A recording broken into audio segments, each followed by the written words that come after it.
네, 오늘 예배 가운데 오신 우리 성도님들, 우리 서로를 보면서 한번 함께 이렇게 인사했으면 좋겠습니다. 영혼 구원을 위해 기도합시다. 네, 우리 영혼 구원을 위해서 또한 주님이 명하신 말씀대로 열심히 기도하는 우리 교회가 되기를 소망합니다. 네, 오늘 이 찬양의 고백처럼 주님께서는 우리 가운데 함께 신앙의 생활을 하도록 교회를 세우셨습니다. 그리고 하나님 나라의 백성의 삶, 교회 공동체가 어떻게 살아가야 하는가에 대해서도 관심을 가지고 우리에게 말씀해 주셨습니다. 특별히 마태복음 18장은 단순히 개인의 신앙에 대한 가르침만이 아니라 예수님이 세우고자 하신 교회의 모습, 교회 공동체의 모습을 이야기해 주고 있는데, 오늘 우리가 본문에서 함께 읽은 것은 예수님이 두세 사람이 내 이름으로 모인 곳에 나도 그들 중에 있느니라 하면서 함께 모여 기도할 것을 이야기하셨습니다. 예수님이 원하시는 공동체의 모습은 어떤 것인가? 그 중에 한 가지는 바로 교회가 함께 모여서 기도하기를 원하신다는 것입니다.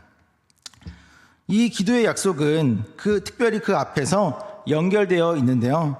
18장 15절에서부터 예수님은 형제가 죄를 범하거든 가서 권고하라 하십니다. 즉 죄에 빠진 형제를 회복시키는 그 과정의 이야기를 하면서 그 말미에 우리가 교회 공동체가 함께 할 것이 무엇이냐? 함께 모여 기도하라는 것입니다. 우리 교회가 무엇을 위해 기도해야겠습니까?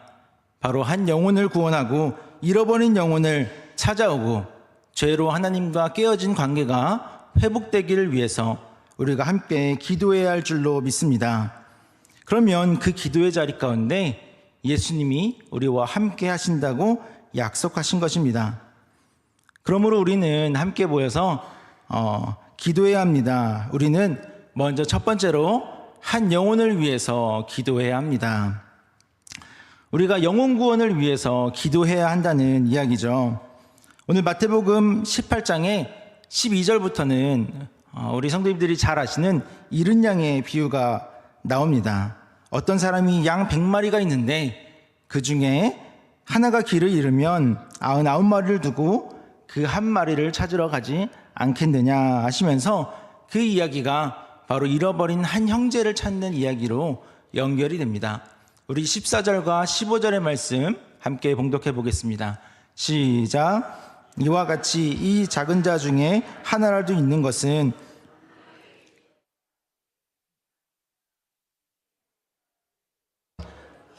너와 그 사람과만 상대하여 권고하라.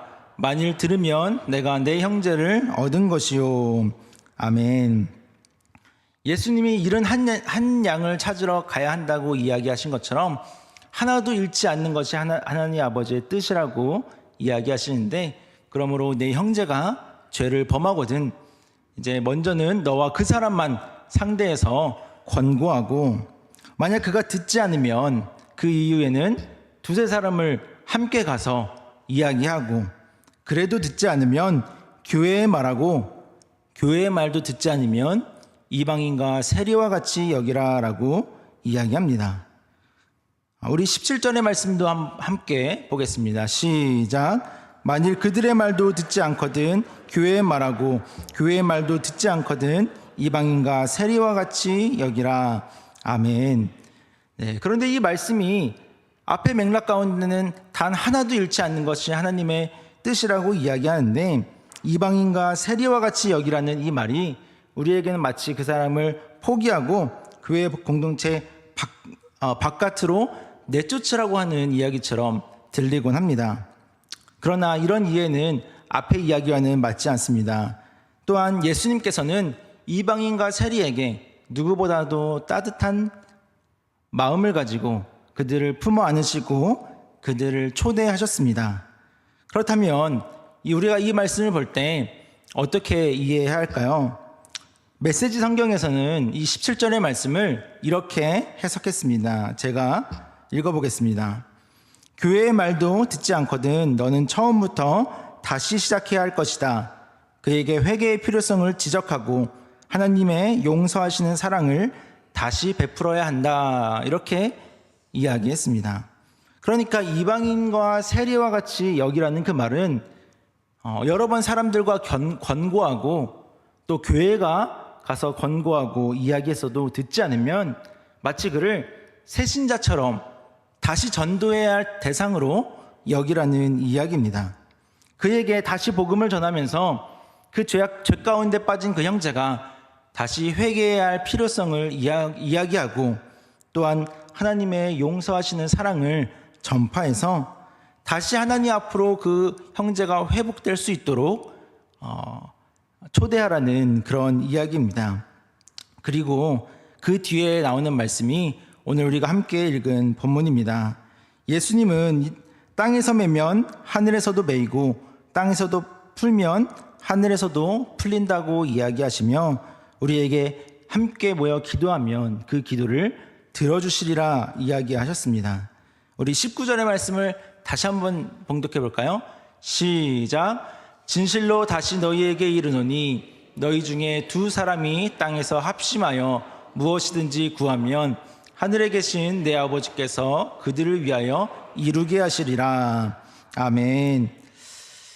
하나님께 함께 합심하여 구하면 이루리라 이야기하십니다. 이 구하는 거 우리가 무엇을 구해야겠습니까? 주님이 세우신 교회가 함께 모여서 중보하면서 기도할 것이 무엇입니까? 이 땅 가운데 구하며 천국의 잔치가 열리기를, 한 영혼이 이 땅 가운데 주님께로 돌아오기를, 그 영혼이 구원받기를 위해서 우리가 함께 기도해야 할 줄로 믿습니다. 요즘에 매일 전도대가 나가서 전도를 하고 있는데, 전도 축제 기간으로 전도하는데 저는 모교 전도팀과 함께 전도를 나갑니다. 근데 모교 전도 중에 한 분에게 이제 선물을 전하면서 복음을 전하는데, 그분이 자신도 이제 교회를 다니신다고 하는 거예요. 그런데 이 복음을 전도하는 사람을 만나니까 참 기쁘셨던 모양입니다. 그래서 이제 저를 붙잡고 이야기를 하는 바람에 한동안 이제 전도를 할 사람을 놓치곤 했는데, 그분이 이제 자신의 이야기를 하면서 자신이 뭐 서울에서 살다가 이 지역에 내려온 지 7, 8년이 되었는데 신앙생활 가운데 또 어려움을 겪었던 이야기, 또 그 가운데 기쁜 이야기를 하면서 자녀들의 이야기를 했습니다. 여러 아들이 있는데 막내 아들은 이제 최근에 교회를 다니기 시작했는데 이제 다른 아들들은 교회를 다니지 않고 그래도 추석 때 내려와서 예배드리자 이러면 함께 가정 예배를 말없이 잘 드린다고 그렇게 이야기하다가 이제 헤어질 때가 되어서 헤어질 때 기도를 부탁한다고 이야기하는 거예요. 그래서 제 마음 가운데 다른 아들들도 이제 교회를 다니면서 신앙생활을 잘 하기를 기도하기를 원하시는가 보다 하고, 우리 전도대와 함께 이제 전도 나가기 전에 기도하니까 우리가 함께 기도하겠습니다. 기도 제목 얘기해 주세요 이렇게 이야기했더니 그분이 기도 제목을 주시기를, 우리 조카 목사가 있는데 40대인데 아직 결혼을 못해서 좋은 사모님 만나서 결혼하기를 위해서 기도해 달라고 그렇게 부탁을 하시더라고요. 할렐루야. 우리 목회자를 생각하는 우리 성도님들의 마음이 참 귀합니다. 성도님들이 얼마나 목회자를 안정된 삶 가운데서 또 목회를 하기를 바라시는지, 아들의 신앙생활보다도 더 귀하게도 그런 기도 제목을 주시더라고요. 다만 제가 이제 전도대와 함께 기도할 부분은 아닌 것 같아서 얼른 말을 바꿔서 제가 그 기도 제목 가지고 기도하겠습니다 이렇게 하고 보내드렸습니다. 물론 목회자를 위해서도 성도님들 항상 기도해 주시기를 부탁드립니다. 다만 우리가 함께 합심하여 기도할 때 우리 교회 가운데 우리가 함께 기도해야 할 기도의 제목이 무엇인가요? 바로 영혼 구원을 위해서 기도해야 합니다. 잃어버린 영혼, 믿지 않는 가족, 또 믿음 가운데 어느새 떠나서 우리의 옆자리에 있지 아니한 그 형제를 위해서, 그들을 위해서 기도하라고 이야기하십니다. 오늘 주님은 그 잃어버린 영혼들을 위해 기도하는 우리의 역할을 굉장히 강조하십니다. 죄 가운데 빠진 영혼을 회복하는 일이 사람의 힘만으로 이루어지는 일은 아니기 때문입니다. 그 일을 위해서 합심하여 기도하여 구하면 하나님이 반드시 이루어 주신다고 강조해서 두 번이나 이야기하십니다. 이 구절을 이 두 사람이 합심하여 무엇이든 구하면 하늘에서 내 아버지께서 이루게 하시리라 하시는 이 말씀은 단순히 응답에 대한 이야기가 아니라 잃어버린 영혼을 향하여 우리가 기도할 때 하나님이 그 기도를 기쁘게 들으시고 그 한 영혼이 돌아오는 하늘의 기쁨을 위하여 반드시 이루어 주신다는 약속입니다. 오늘 우리 교회가 해야 할 오늘만 아니라 언제나 기도해야 할 첫 번째 기도 제목은 바로 한 영혼을 위한 기도입니다. 주님 떠난 영혼을 불쌍히 여기시고 다시 주님께로 돌아오게 하여 주옵소서. 우리가 함께 기도할 때 주님께서 그 기도 가운데 함께 하시고 또 그 기도를 통하여 천국의 기쁨이 임하도록 일하실 줄을 믿습니다.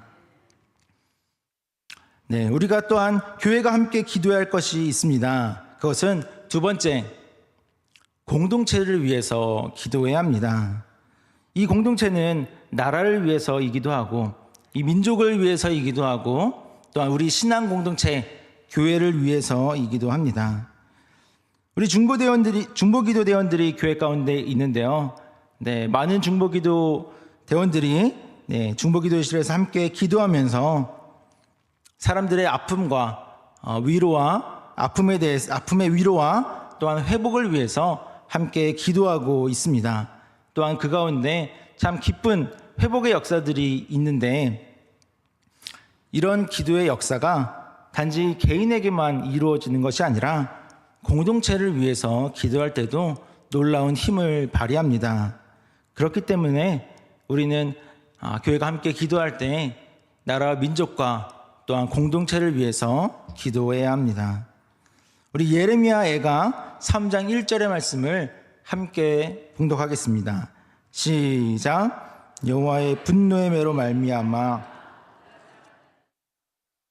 아멘.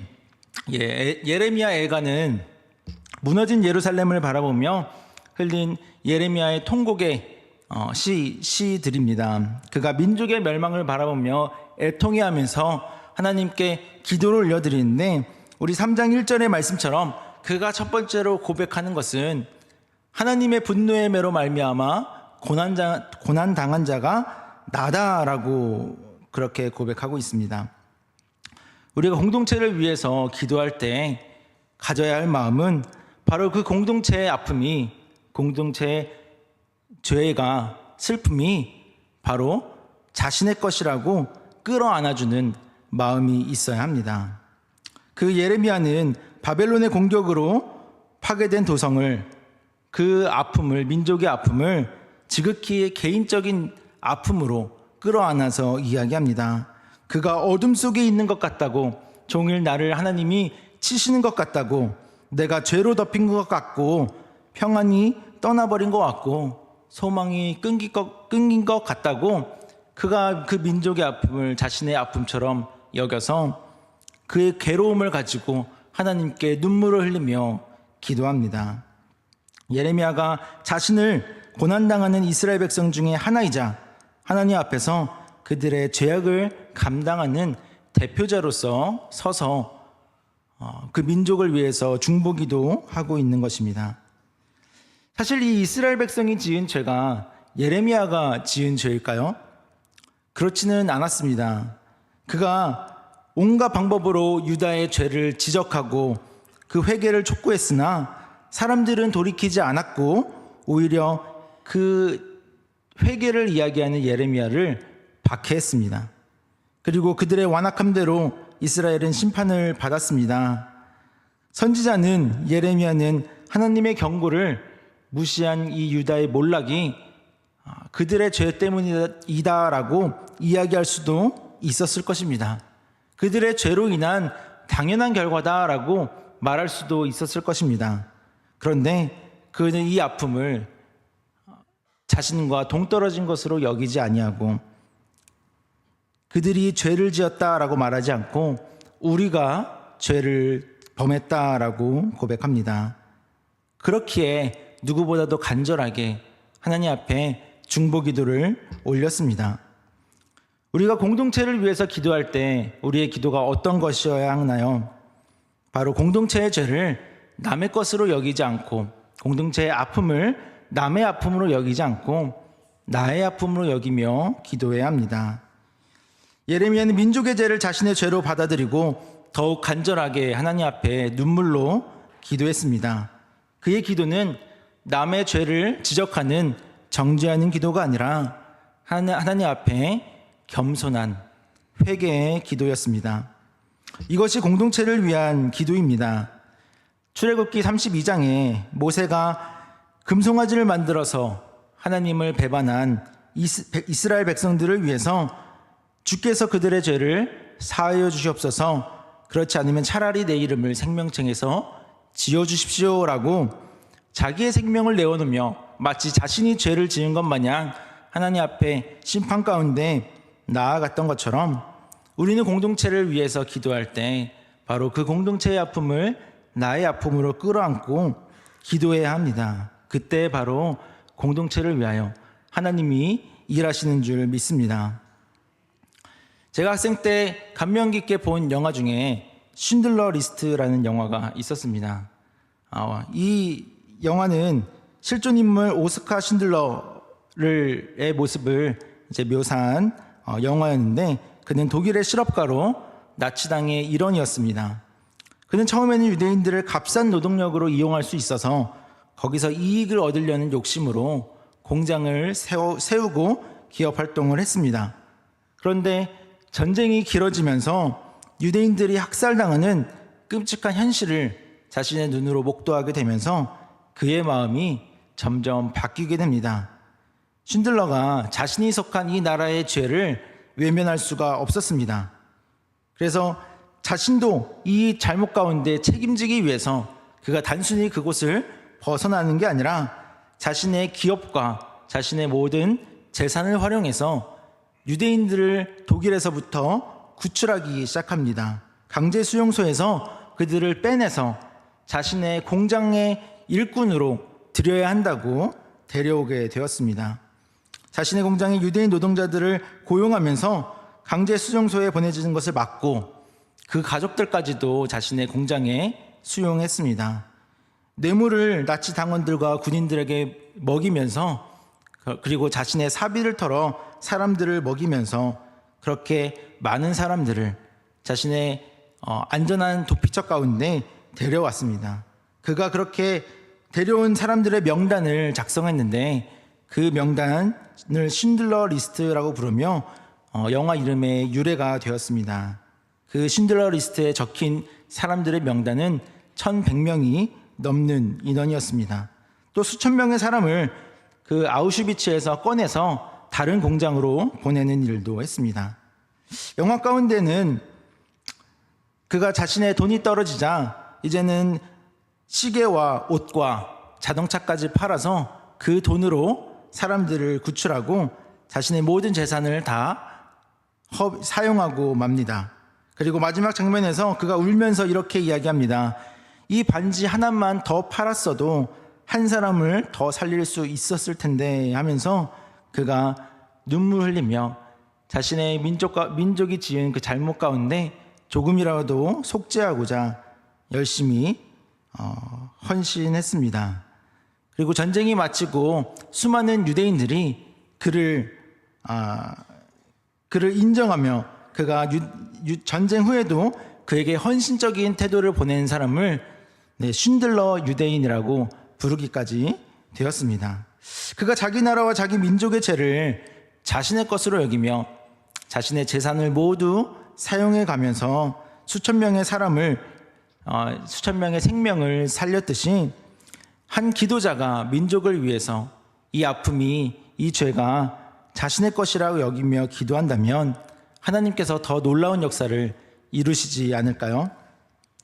예레미야는 공동체의 죄를 자신의 죄로 짊어지면서 그의 기도가 눈물로 시작되었지만 결국 그 기도가 하나님이 주시는 놀라운 소망을 바라보게 됩니다. 우리 3장 21절, 22절 말씀 함께 보겠습니다. 시작. 이것을 내가 내 마음에 담아두었더니 그것이 오히려 나의 소망이 되었사옴은 여호와의 인자와 긍휼이 무궁하심으로 우리가 진멸되지 아니함이니이다. 아멘.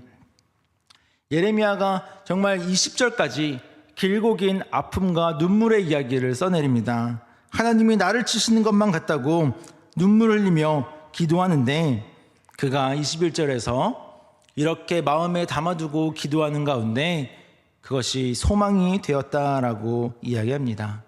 그가 기도하는 가운데 이 민족을 위해 기도하는데 하나님의 인자와 긍휼이 너무나 크시다는 사실을 발견하게 된 것입니다.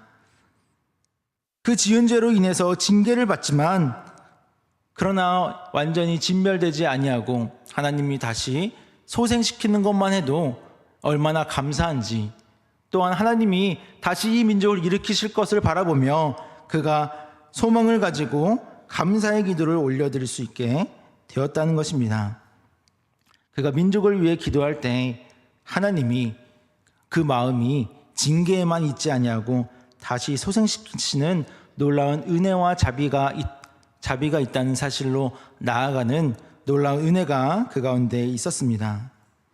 예레미야처럼 다른 사람의 죄를 정죄하기보다 그 아픔을 나의 책임으로 품고 공동체를 위해서 기도할 때 하나님은 무너진 공동체 가운데에도 다시 놀라운 회복의 역사를 이루실 줄 믿습니다. 성경에 이처럼 공동체를 위해 기도한 여러 인물들이 있습니다. 아브라함은 소돔과 고모라의 멸망을 막기 위해 기도했습니다. 또 모세도 이스라엘의 멸망을 막기 위해서 기도했고 하나님은 그 기도들을 다 들으시고 또한 응답해 주셨습니다. 하나님은 공동체를 위해서 간절하게 기도하는 그들의 기도 가운데 긍휼을 베풀어 주셨습니다. 그리고 그 하나님이 우리가 공동체를 위해 기도할 때, 이 나라와 이 민족을 위해서 기도할 때 또한 그 기도 가운데에도 신실하게 응답해 주실 것입니다. 오늘 예레미야의 기도처럼 공동체를 위한 중보의 기도는 눈물로 시작되었어도 소망으로 끝나는 기도입니다. 우리가 하나님의 일하심과 하나님의 회복케 하심을 바라보는 기도자가 되기를 바랍니다. 주여 이 땅을 고쳐주소서. 함께 이 땅을 위해서, 이 민족을 위해서, 또한 신앙 공동체를 위해 기도할 때 하나님이 그 공동체를 치유와 회복의 길로 인도하실 줄을 믿습니다. 하나님은 오늘도 하나님 앞에 중보하며 기도하는 기도자들을 찾으십니다. 우리 에스겔 22장 30절 함께 봉독해 보겠습니다. 시작. 이 땅을 위하여 성을 쌓으며 성 무너진 데를 막아서서 나로 하여금 멸하지 못하게 할 사람을 내가 그 가운데에서 찾다가 찾지 못하였으므로. 아멘. 성을 쌓으며 성 무너진 데를 막아서 나로 하여금 멸하지 못하게 할 사람을 그 가운데서 찾았다라고 이야기하십니다. 그 자리에 서 있는 사람, 하나님의 진노를 막아서는 사람, 마치 모세와 같이 하나님 이 진노를 거두어 주십시오라고 하나님 앞에 기도하는 그 사람이 바로 영혼을 위해서 기도하는 우리 교회인 줄 믿습니다. 우리 교회가 모두 그 자리 가운데 부름받았습니다. 한 영혼을 위해서 기도해야 합니다. 또한 신앙 공동체를 위해서, 또 나라를 위해서 무너진 자리 가운데 서서 하나님 이 땅을 돌이켜 주십시오. 이 잃어버린 영혼을 회복되게 하여 주옵소서. 함께 기도하는 사강교회가 되기를 주님의 이름으로 축복합니다. 기도하겠습니다.